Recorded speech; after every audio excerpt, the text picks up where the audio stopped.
Moving on. So, if you listened to last week or watched whatever, you know that I gave show recommendations, and one of them was Avatar: The Last Airbender.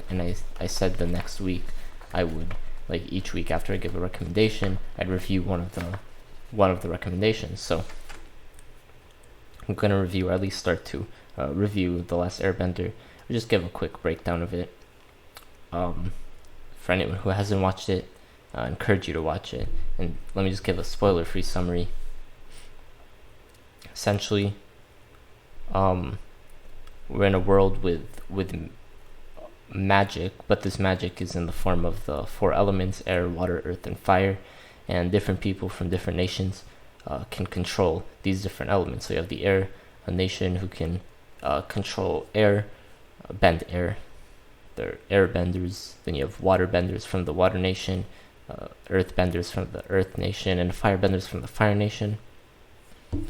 They can bend their elements, but not everyone can do this, right? Not everyone's a bender. So yeah, you have that. That's the basis for the world. Now there's a person named an avatar who can control all four elements, and he's the person that he brings balance to the world by communicating with the spirit world. So he brings balance to the two worlds, the human world and the spirit world. He's the bridge between the two worlds. And so this avatar, it goes, once the avatar dies, it moves on to a new person is born, and they're the avatar. And it's in a cycle, so it goes air, water, earth, and fire. So you have a fire avatar, and then when he dies, you have an air avatar. That's his native element, and that's where he's from, the nation he's from.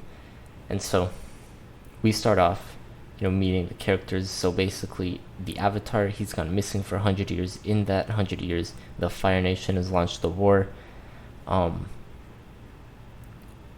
They've launched a war on all the other nations to conquer and take over and be the dominant nation, and that everyone listens to them, essentially does what they do.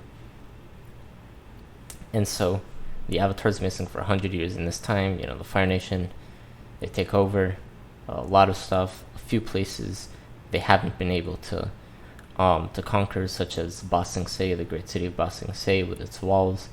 They weren't able to conquer that. So, beginning of the show, we meet two characters, Katara and Sokka, and they're on the water. They're both from the Water Nation. And Katara's a waterbender, Sokka's not. They're siblings. Sokka has a boomerang. And they're just in the water on their boat, little canoe. They're just, moving along. Then they encounter this iceberg or whatever. They poke it, and out comes Aang, who's the avatar that was missing for 100 years. So they encounter him. They go on a journey with him, 3 seasons, and they need to work to save the world from the Fire Nation. And they meet new people along the way, such as Toph.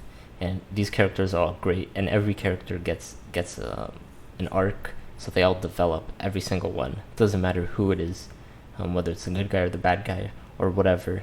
And you don't know who's a good guy or who's a bad guy, because I'm not going to spoil, obviously, but it's great.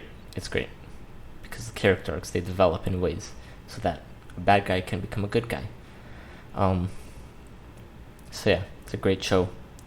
One of the greatest shows I've ever seen. Best shows of all time.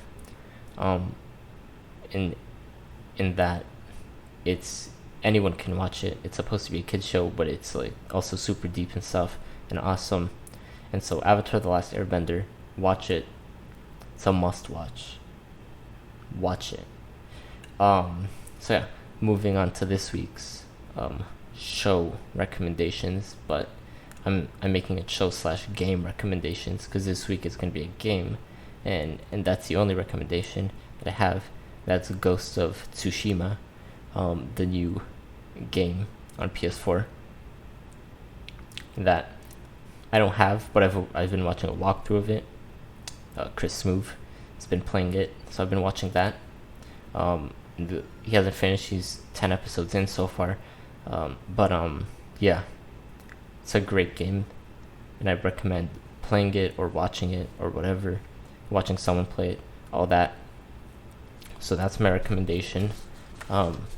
If he finishes the game by next week, then I'll do a breakdown on it. And if not, I'll do a breakdown when he finishes, basically. So that's guaranteed to come. And yeah, that's pretty much it.